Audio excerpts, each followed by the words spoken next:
बिस्मिल्लाहिर्रहमानिर्रहीम। अस्सलामुअलैकुम। Welcome to my YouTube channel kitchen with Zartash. Viewers, आज हम अपने किचन में टी केक बनाने जा रहे हैं। लेकिन इस टी केक को रेडी करने के लिए ना तो हमें बटर की ज़रूरत है और ना ही हम इसको ओवन में बेक करेंगे। तो विदाउट ओवन इतना सॉफ्ट और स्पॉन्जी टी केक हम किस तरह से आसानी से घर पे रेडी कर सकते हैं, इसको जानने के लिए आपको एंड तक मेरा साथ देना होगा। आप इस वीडियो को एंड तक ज़रूर देखिएगा। अपनी रेसिपी को स्टार्ट करने से पहले मैं अपने तमाम नए देखने वालों से ये कहना चाहूँगी कि अगर आप मेरे चैनल पर नए हैं तो मेरे चैनल को सब्सक्राइब कीजिए। बेल आइकन पर क्लिक करने से आपको मेरी तमाम अपकमिंग वीडियोस का नोटिफिकेशन मिलता रहेगा। और अगर आपको मेरी वीडियोस अच्छी लग रही हैं तो इनको लाइक कीजिए, शेयर कीजिए। चलिए अब हम अपनी रेसिपी की तरफ चलते हैं।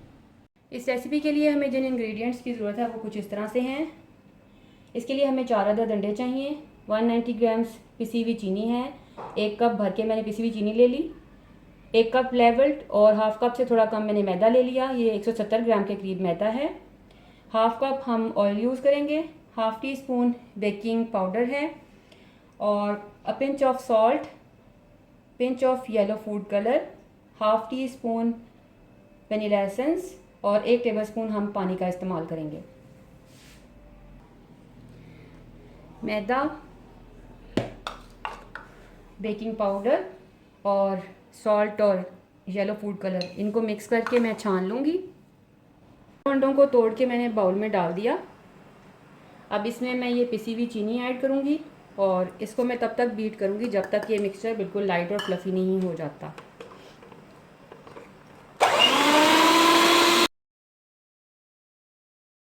दो से 3 मिनट के लिए अंडों और चीनी के मिक्सचर को मैंने बीट किया। इसका वॉल्यूम अब डबल हो चुका है। अब इस स्टेज पे मैं इसमें ये ऑयल आहिस्ता आहिस्ता करके इसमें ऐड करती चली जाऊंगी, लेकिन मैं बीटर भी साथ चलाती रहूँगी और ऑयल भी ऐड करूँगी।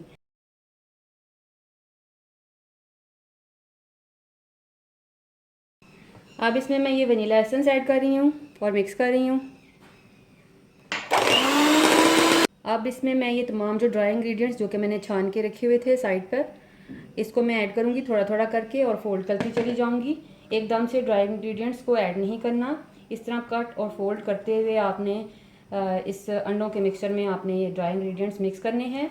अगर आपने एकदम से इसमें मैदा ऐड कर दिया तो ये जो फोम आपने क्रिएट किया था अंडों के साथ और चीनी के साथ, वो बैठ जाएगा और फिर केक का रिज़ल्ट अच्छा नहीं बनेगा, वो सॉफ्ट और फ्लफ़ी नहीं बनेगा।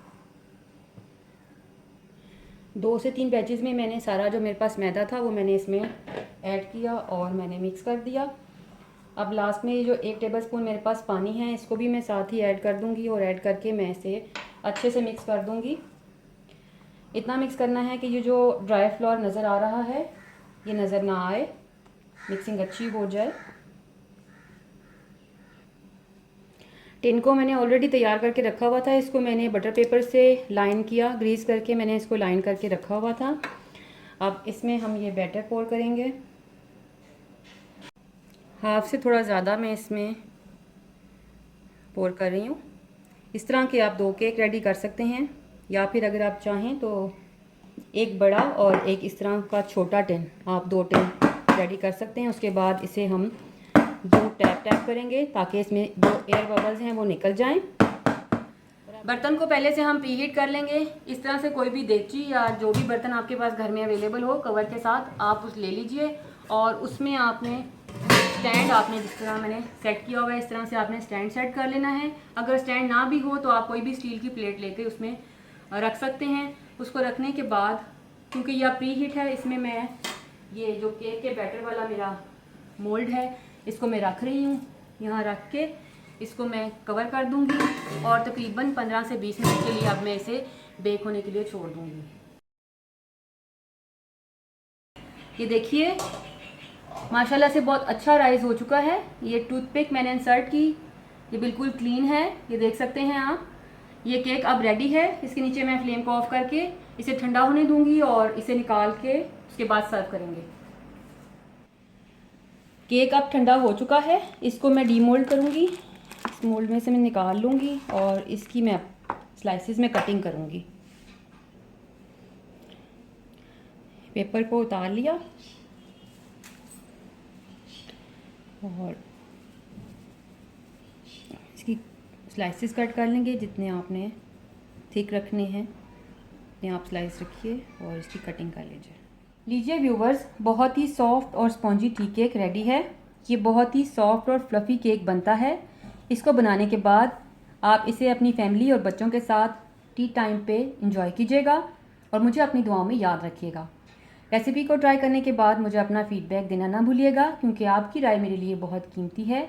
और अगर आप मुझे कुछ सजेस्ट करना चाहते हैं या कुछ पूछना चाहते हैं तो कमेंट बॉक्स में कमेंट कीजिएगा। Thank you.